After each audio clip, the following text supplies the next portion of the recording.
성령의 충만함을 받으라는 제목으로 은혜 받고자 합니다. 오순절 성령 강림하셔서 그들이 다 성령의 충만함을 받고 성령의 말하게 하심을 따라 다른 언어들로 말하기 시작하였다라고 했습니다. 예수께서 승천하시면서 약속하신 대로 오순절에 성령이 강림하셨습니다. 사도행전은 성령의 역사를 그린 책이라고 말할 수 있습니다. 예수의 승천하신 후 아버지께서 약속하신 대로 성령을 보내주셨습니다. 사도행전은 성령 강림의 역사와 그의 활동에 의하여 이루어지는 사건들을 기록한 책입니다. 오순절 성령 강림은 예수의 탄생과 십자가와 부활과 승천과 같이 중요한 사건입니다. 구약의 성부 하나님의 시대, 예수 그리스도 오심으로 인한 성자의 시대, 이제 성령 하나님의 시대가 시작된 것입니다. 구약의 성부 하나님의 시대에도 성령과 예수 그리스도께서 함께 사역하셨고 예수 그리스도께서 구속을 이루시는 성자의 시대에도 성부 하나님과 성령 하나님께서 함께 일하셨고 오순절 성령 강림으로 성령의 시대에도 성부 하나님과 성자 하나님이 함께 사역하십니다.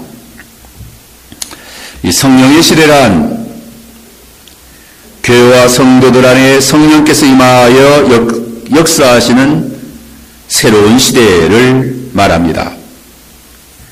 성령께서 예수 그리스도의 십자가 부활의 복음을 가지고 역사하셔서 믿게 하시고 또 하나님의 택한 백성들을 구원하시는 그러한 사역을 하시는 그러한 그 신약의 시대입니다.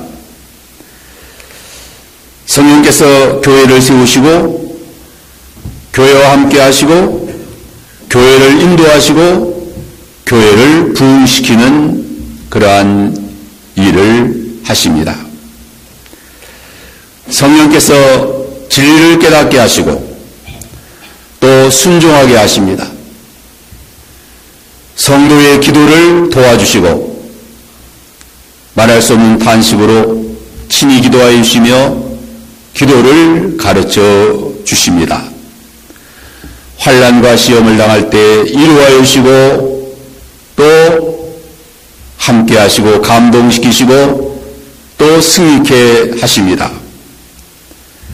성령께서 큰 권능으로 우리의 심령에 역사하여 주셔서 죄를 이기게 하시고 마귀의 권세를 물리치게 하시고 또 담대함과 기쁨으로 거룩한 의의 믿음의 길을 경건한 신앙의 길을 걸어가도록 성령께서 우리와 함께하여 주십니다. 그러므로 우리 믿는 사람들에게 성령이 임재하셔서 함께하여 주시는 이 은혜와 복은 참으로 큰 놀라운 은혜와 복이 아닐 수 없습니다. 오순절에 성령께서 강림하셨습니다. 1절에 보면 오순절 날이 이미 이르매 저희가 다 같이 한 곳에 모였더니 120명의 제자들이 마가 요한의 다락방에 모여 더불어 마음을 같이하여 오로지 기도할 때에 성령께서 임재하셨습니다. 오순절에 성령이 강림하셨다는 것은 매우 중요한 의미를 지닙니다. 오순절은 6월절 다음 날부터 계산해서 50일째 되는 날이므로 오순절이라고 말합니다. 구약 성경에는 이 절기를 맥추절 또는 칠칠절이라고도 불렀습니다. 맥추절은 보리를 추수한 후에 그 첫 열매로 하나님 앞에 감사 절기를 지키는 절기이기 때문에 맥추절이라고 했습니다. 또 칠칠절이란 6월절부터 7주간 77이 49째 지키는 절기이기 때문에 칠칠절이라고 부르기도 했습니다. 6월절은 예수님의 십자가의 구속을 의미하고 오순절은 성령 강림으로 말미암아 신약 교회가 세워질 것을 의미합니다. 유대인들이 오순절을 지킴으로 약속한 땅 가나안에서 첫 수확을 기억하며 하나님께 감사 절기를 지킨 것입니다. 출애굽한 이스라엘 백성에게 오순절은 새로운 삶의 출발을 의미합니다. 또한 오순절 성령 강림은 신약 시대의 새로운 그러한 교회를 세우시고 교회 안에서 하나님 나라 안에서 복된 삶을 살게 하는 그런 아주 중요한 의미의 오순절에 성령이 강림하셔서 신약 교회를 세우시고 또 은혜의 삶을 살아가도록 함께하여 주십니다. 2절에 보면 호련히 하늘부터 급하고 강한 바람 같은 소리가 있어서 저희 앉은 온 집에 가득하며 오순절 성령께서 호련히 강림하셨습니다. 이 호련이라는 말은 다음과 같은 사실을 생각할 수 있습니다. 제자들이 성령을 주신다는 약속을 믿고 성령의 임재를 기다리고 있었지만 성령이 임하실 그날과 그때는 몰랐습니다. 또 성령이 임하시는 방법도 전혀 예측하지 못하였습니다. 그러므로 성령의 강림은 그들에게 돌연한 사태였어요. 호련히 전혀 예기치 못한 때에 예기치 못한 방법으로 성령이 임재하신 것입니다. 하나님의 역사는 사람들이 예기치 못할 때에 호련히 임합니다. 주 예수께서 재림하실 때도 예기치 못할 때 호련히 재림하신다라고 했어요. 그러므로 재림하는 그날과 그 시는 인자도 또 하늘의 천사도 모른다라고 했습니다. 오늘 우리들도 성령의 은혜 받기를 간절히 사모하여 기도할 때에 호련히 성령께서 우리의 심령에 임재하셔서 우리와 함께 하시고 역사하시고 인도하여 주십니다. 또 하늘로부터 임하셨다라고 했습니다.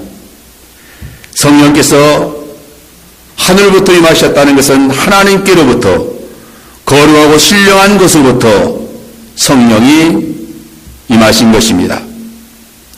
성령의 은혜와 은사는 언제나 위에서부터 임합니다. 그러므로 눈을 들어 하늘을 우러러 보는 그런 신앙생활을 우리는 해야 하는 것입니다. 땅에 있는 것은 땅에 있는 것만 바라보고 세상 것만 사모해서는 아니 되는 것입니다.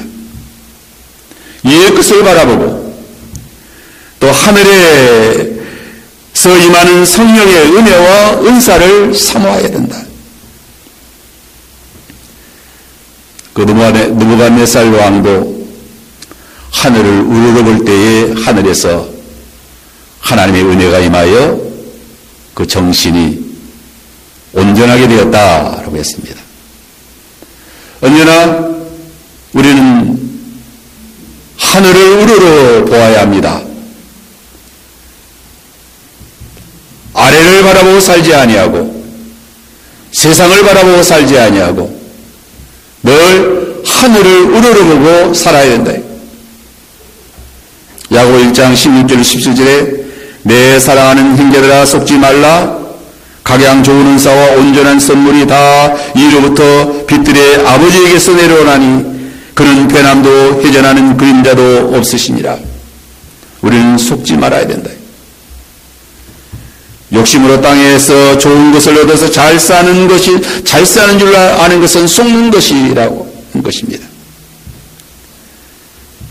땅에서 욕심으로 돈을 많이 벌어 땅의 것으로 행복해지고 잘 사는 것이 결코 아니라는 거예요.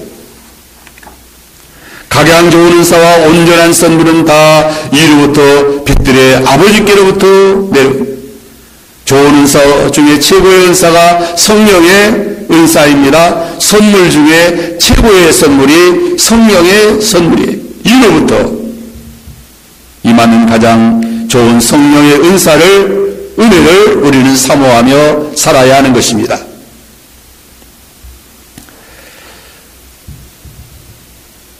시편 107편 9절에 보면 저가 사모하는 영혼을 만족하게 하시며 줄인 영혼에게 좋은 것으로 채워주심이라고 했습니다.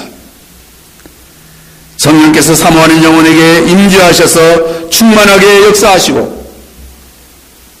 또 신령한 좋은 것으로 우리의 심령에 채워주십니다. 사람이 다 잘되기를 원합니다. 오늘도 이 교회 강대에서 일찍 나와서 기도하면서 잘되기를 원하는데 하나님의 성령이 임재하셔서 나의 마음을 주장하여 주시고 나의 생각을 지켜주시고 바른 생각, 진리 안에서 바른 마음 품고 바른 길을 걸어가야 잘 되는 것이지 성령이 붙들어 주시지 아니하고 성령이 떠나시면 마귀가 역사하고 생각이 삐뚤어지고 마음이 어두워지면 아무리 잘해보려고 해도 내 스스로 삐뚤어진 생각을 하게 되고 어두워진 생각을 하게 되고 그러므로 필경은 실패하는 인생이 될 수밖에 없다는 거예요. 중요한 것은 성령이 우리에게 임재하셔서 우리의 마음을 주장하시고 우리의 생각을 주장하셔서 진리 안에서 바른 생각을 하게 하시고 거룩한 마음을 품게 하시고 바른 진리의 길을 걸어가도록 성령이 우리를 도와주셔야 우리가 끝까지 하나님의 영광의 구원에 이르게 되는 것입니다. 시편 32편 11절에 필경 이에서부터 성신을 우리에게 부어주시리니 강야가 아름다운 밭이 될 것이라고 했습니다. 위에서부터 우리에게 성령을 부어주셔서 우리의 생각과 우리의 마음이 하나님 앞에 합당한 생각과 합당한 진리의 길을 걸어가도록 선한 뜻을 품도록 사랑의 감정으로 의로운 삶을 살아갈 수 있도록 그렇게 도와주셔야만 우리가 끝까지 실패하지 않는 인생이 되는 것입니다. 시편 122편 1절에 내가 산을 향하여 눈을 들리라 나의 도움이 어디서 있고 나의 도움이 천지를 지으신 여호와에게서로다. 하나님의 성령은 사모하는 영에게 임하셔서 믿음과 기도로 그 심령이 깨끗하도록 역사해 주시고 도와주신다. 사도행전 8장 14절로 24절에 보면 베드로와 요한이 사마리아에 내려가 믿는 자들에게 성령 받기를 기도해 주었습니다. 그곳에 모인 무리가 다 성령의 충만함을 받았습니다. 오순절 성령 강림하셔서 예루살렘 교회가 성령으로 충만하였어요.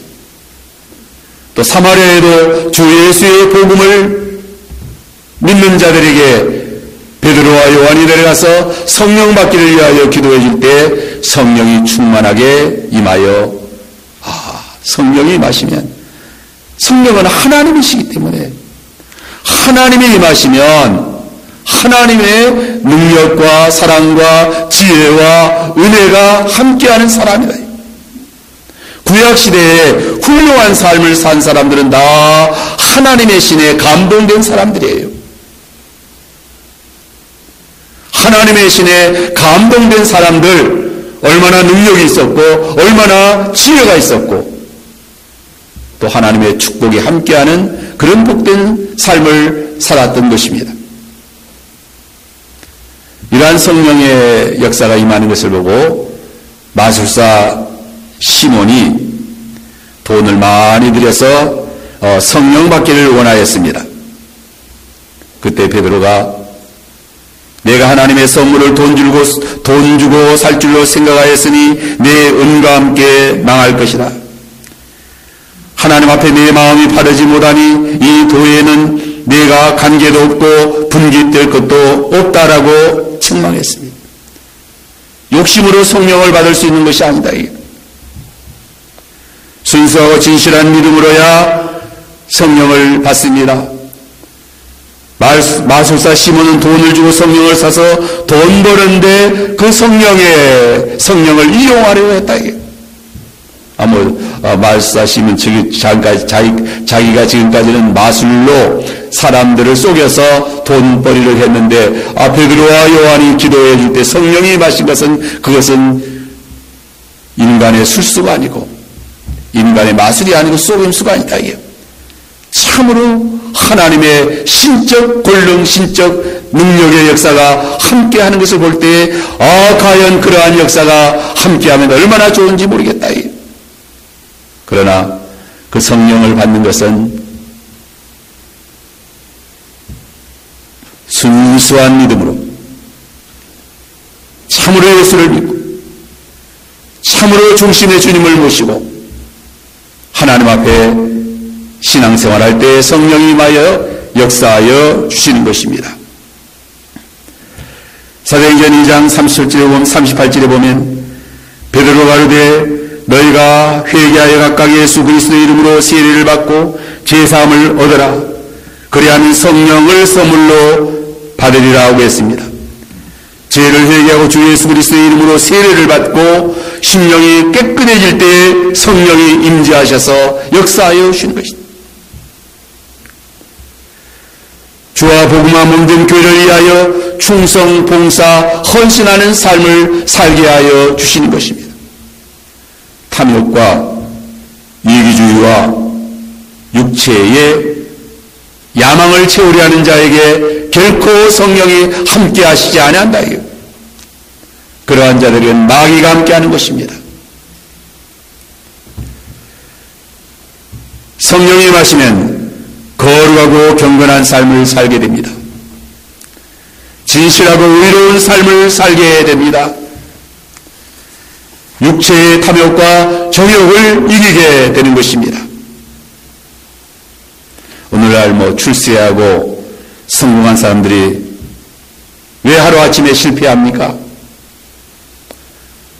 돈과 부와 권력과 많은 명예와 인기가 있는데 좋은 집과 물질이 넉넉한데 그러한 것으로는 경건한 삶을 살 수가 없는 것입니다. 육체의 정욕과 쾌락에서 벗어나지 못하는 거예요. 죄를 이길 수가 없는 거예요.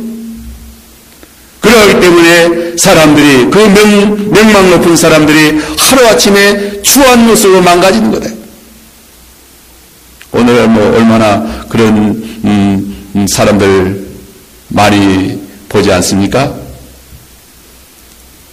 성령께서 임재하셔서 우리의 심령에 끝까지 감동시켜 주시고 빛을 비추어 주시고 또 진리로 바른 길을 걷게 하시고 성령이 역사해 주실 때 거룩한 삶을 살아갈 수 있도록 함께하여 주시는 은혜가 함께하는 것입니다. 그러므로 너희가 성령으로 시작하였다가 육체로 마치는도다. 갈라디아 교인들을 향하여 바울이 탄식하면서 책망을 했습니다. 우리가 예수 믿을 때는 다 성령으로 예수를 믿었어요. 성령으로 예수 믿을 때 얼마나 순수했는지 모릅니다. 얼마나 선한 양심을 따라서 경건하게 의롭게 착하게 바르게 진리의 선한 삶을 살아가는 거예요. 그러한데 이제 성령으로 시작하였다가 육체로 마치게 되면 육체의 정욕과 육체의 탐욕과 육체의 거짓된 추한 모습으로 망가진다고 하면 얼마나 비참한가. 우리는 성령으로 시작하여 성령의 열매를 맺혀서 참으로 끝까지 성령의 9가지 열매 맺힐 때 이러한 것은 그 말법이 없다라고 하지 않았어요. 그러한 사람들을 세워져 나와 하나님께 영광 돌려드리고 또 주님 앞에 설 때에 참으로 흠도 없고 점도 없는 자들로 주님 앞에 칭찬과 상급과 멸류관 받는 그러한 우리들의 신앙생활 되어야 하는 것입니다. 2절에 보면 호련히 하늘부터 급하고 강한 바람 같은 소리가 있어 저희 앉은 온 집에 가득하며 성령이 바람과 같이 강림하셨다. 급하고 강한 바람 소리로 성령의 임재가 상징되었습니다. 성령의 임재가 바람과 같은 소리로 나타난 것은 그 어원적으로 볼 때도 영이라는 말, 푸누마라라는 말인데 바람은 푸노예라는 말입니다. 그래서 영과 바람은 그 어원적으로도 유사합니다. 이러한 연관은 예수께서 니고데모에게 중생에 대한 말씀을 하실 때에도 성령으로 거듭난 사람은 마치 바람이 부는 것과 같다. 성령의 거듭남과 성령의 역사와 바람과는 너무나도 유사한 것입니다. 요한복음 3장 8절에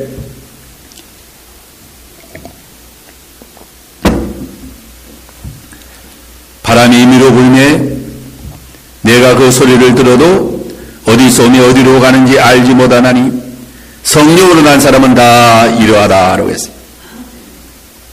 바람이 임의로 부는 것 같이 성령께서 절대적인 주권을 가지고 임의로 일하십니다. 바람이 임의로 부는 것 같이 성령께서도 임의로 역사하신다. 바람이 보이지 않듯이 성령도 영이시기 때문에 보이지 않습니다. 그러나 바람이 보이지 않지만 바람이 불면은 바람에 부는 여러 가지 현상들이 나타납니다. 바람 소리도 나고 바람 소리가 잉잉 하면서 바람 소리가 나잖아요. 또 나뭇가지도 흔들리고 또 파도도 일어나고 물결도 치고 또 우리 몸에 바람이 부딪히면 겨울에는 춥고 살을 내열 듯한 북풍 바람이 몰아칠 때 얼마나 춥습니까? 여름에는 바람이 불면 또 얼마나 시원한지 모른다.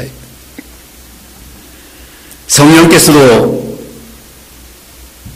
임재하셔서 바람과 같이 임재하셔서 역사하실 때 그와 같은 현상이 일어나는 것입니다. 생명과 바람은 밀접한 관계를 가집니다. 자연의 바람이 불 때에도 생명이 소성하는 거죠.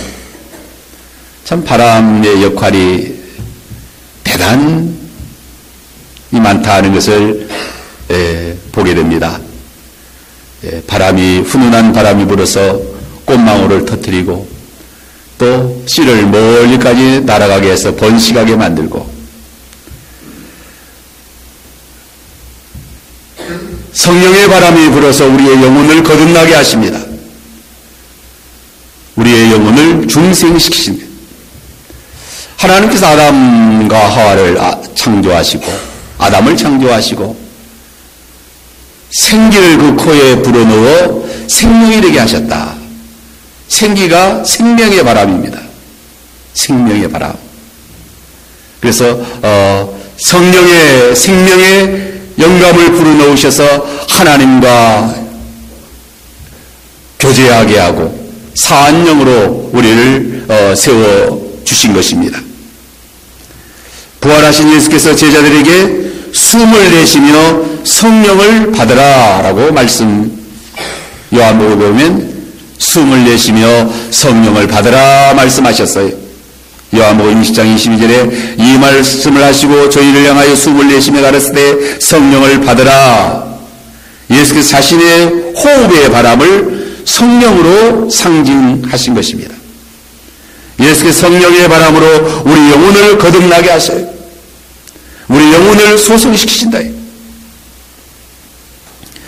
사람의 육체의 생명도 바람과 밀접한 관계가 있습니다.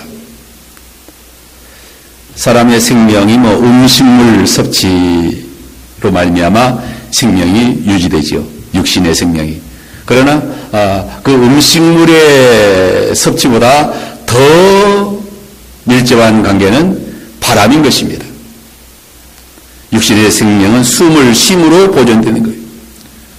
호흡으로 바람을 마셔야 생명이 사는 거죠.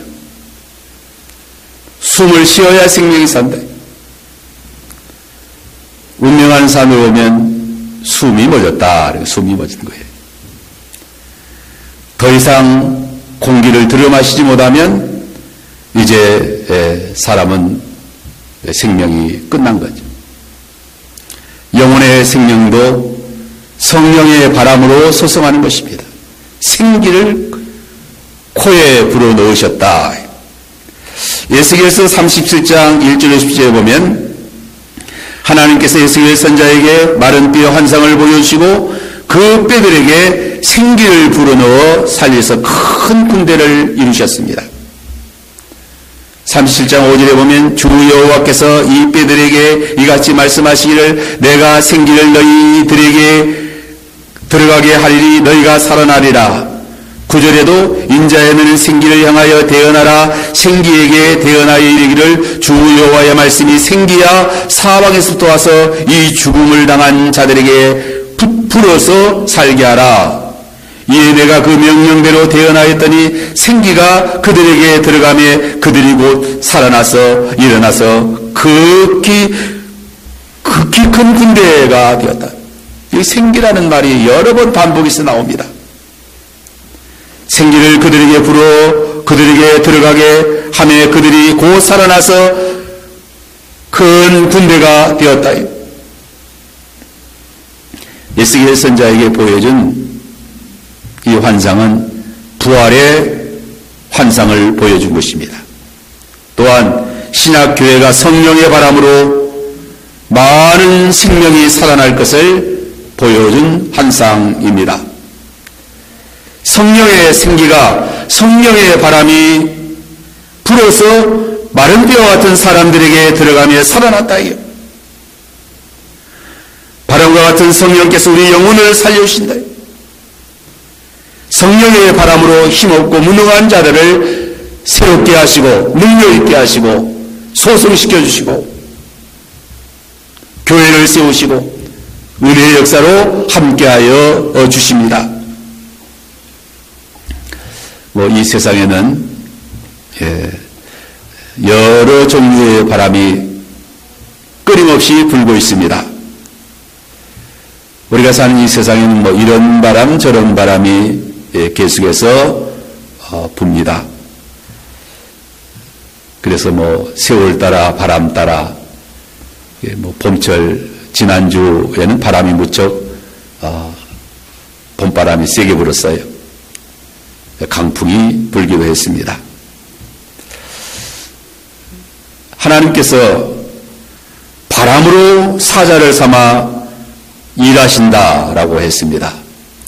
시편 104편 4절에 보면 바람으로 자기 사자를 삼으시며 화염으로 자기 사역자를 삼으시며 바람 날개로 다니신다라고 했어요. 하나님께서 바람으로 사자를 삼아 홍해바다를 가르시기도 하셨고 메뚜기를 불러 모으시기도 하셨고 또 불러 바다에 다 몰사하게도 하셨고 출애굽기 14장 21절에 보면 모세가 바다 위로 손을 내미매 여호와께서 큰 동풍으로 밤새도록 바닷물을 물러가게 하시니 물이 갈라져 바다가 마른 땅이 된지라. 홍해바다를 가르칠 때 밤새도록 동풍을 불게 하셔서 물이 다 물러가게 되었다. 또 출애굽기 15장 10절에는 주께서 주의 바람을 일으키심에 그들을 덮으니 그들이 흉흉한 물에 납같이 잠겼나이다. 그러니까 홍해바다를 가를 때도 동풍으로 또 홍해바다를 흉흉한 그런 물의 덮임을 일으킬 때에도 하나님께서 바람으로 그렇게 일하셨다고 말씀하신 거예요. 하나님께서 바로와 메뚜기 재앙, 바로와 애굽의 메뚜기 재앙을 내릴 때에도 바람으로 그 메뚜기를 몰아왔다고 했어요. 출애굽기 10장 13절에 모세가 애굽 땅 위에 그 지팡이를 들었으므로 여호와께서 동풍을 일으켜 온 낮과 온 밤에 불게 하시니 아침에 마치 동풍이 메뚜기를 불러들인지라. 동풍으로 메뚜기를 다 불러들였다. 그 애굽으로 메뚜기를 몰아 불러들인 거예요. 바람을 타면은 메뚜기 떼가 순식간에 날아와서 덮인다는 거예요. 메뚜기 뭐 자기 날개로 날면 얼마 못 납니다. 그러나 그 메뚜기 떼가 바람을 한번 타면은 순식간에 날아가서 덮이는 거예요. 바람으로 그렇게 하나님이 메뚜기를 불러오시는 거죠. 또 출애굽기 10장 19절에 여호와께서 돌이켜 강렬한 서풍을 불게 하사 메뚜기를 홍해에 몰아넣으시니 애굽 온 지경의 메뚜기가 하나도 남지 아니하였더라. 이번에는 서풍으로 하나님께서 메뚜기를 다 홍해에 쓸어 넣었기 때문에 메뚜기가 하나도 애굽 땅에 남지 않게 하셨다라고 했습니다. 이 세상에는 구원의 바람도 심판의 바람도 계속해서 불고 있습니다. 시편 1장 4절에 악인은 오직 바람에 나는 개와 같도다. 바람에 나는 개와 같아요. 어느 바람에 날아갈지 모릅니다. 바람이 침몰시키는 거예요. 욥기 21장 18절에 그들이 바람 앞에 검불같이 폭풍에 불려가는 개같이 되는 일이 몇 번이나 있었느냐. 뭐 이 바람으로 다 폭풍으로 다 침몰시킨다. 하나님께서 바람을 불게도 하시고 불지 못하게도 하시는 거예요. 계시록 7장 1절에 네 천사가 땅 네 모퉁이에 서서 땅의 사방의 바람을 붙잡아 바람으로 하여금 땅에나 바다에나 각종 나무에 불지 못하게 하더라. 이 계시록 7장 1절의 바람은 천사가 붙잡고 있는 바람인데 이 바람은 전쟁과 재앙의 바람이에요. 하나님의 종들의 이마에 인치까지 바람이 불지 못하도록 하나님께 천사를 보내서 사방의 바람을 붙잡고 있다라고 했습니다. 하나님이 전쟁이 일어나지 못하도록 하나님이 천사를 보내서 바람을 붙잡고 전쟁의 바람을 붙잡고 있는 것입니다. 바람 한번 불면 전쟁 일어납니다. 전쟁이 일어나는 건 바람이 불어서 전쟁이 일어나는 거예요. 사람들이 아무리 전쟁하지 않으려고 노력해도 그 사람의 마음은 그렇게 강하지 못합니다. 바람이 불면 그 바람에 의해서 사람들의 모든 행동이 결정지어지는 것. 바람이 인간의 생사화복을 주장하는 것입니다. 다니엘서에 보면 다니엘 7장 2절에 다니엘이 진술하여 가로되 이 일의 대략을 진술하여 가로되 내가 밤에 이상을 보았는데 하늘에 네 바람이 큰 바다에 몰려 불더니 큰 짐승 넷이 바다 위에서 나왔는데, 자, 하늘에 네 바람이 큰 바다로 몰려 불더니 큰 짐승 넷이 바다에서 나왔다. 이 네 짐승은 바벨론 제국, 메데파사, 헬라 제국, 로마 제국의 출현과 소멸을 말합니다. 하나님께서 바람으로 큰 나라를 세우셔요. 그리고 그 바람으로 패하시고 바람과 함께 몰려가기도 하고 바람과 함께 새로운 나라가 등장하기도 합니다. 하나님께서 바람을 통해서 일하시는 거예요. 이번에는 세계적으로 코로나 바이러스가 창궐했습니다. 전염병의 바람이 불면 전염병이 다 번져나가는 거예요. 바람을 타고 급속도로 번져나가는 거죠. 근데 이번에는 사람들의 콧김과 입김과 재채기, 기침을 통해서 감염이 되는 그런 바이러스잖아요. 기침이 그 바람입니다. 폐 속에 있는 그 기포에서 있는 바람을 이제 기침을 통해서 불순물을 다 밖으로 쫓아내는 거예요. 그래서 하나님이 기침하도록 한 거, 어떤 분들은 콧김도 씁니다. 입으로 불어서 촛불 끄는 것보다도 콧김으로 촛불을 더 잘 끄는 분도 있더라고요. 그 바람이 멀리까지 한 2m 정도 기침 한번 하면 그 사람 몸에서 나오는 바람을 타고 침방울이 번지는 거죠. 그러니까 그 바람 기침 때문에 그 바이러스가 잘 전염이 되는 거죠. 그래서 마스크 쓰고 또 격리하고 그래가지고 어떻게 하든지 이제 전염이 안 되도록 노력을 많이 했는데, 그 노력을 그렇게 하지 않은 데는 감염이 더 훨씬 많이 되는 거죠.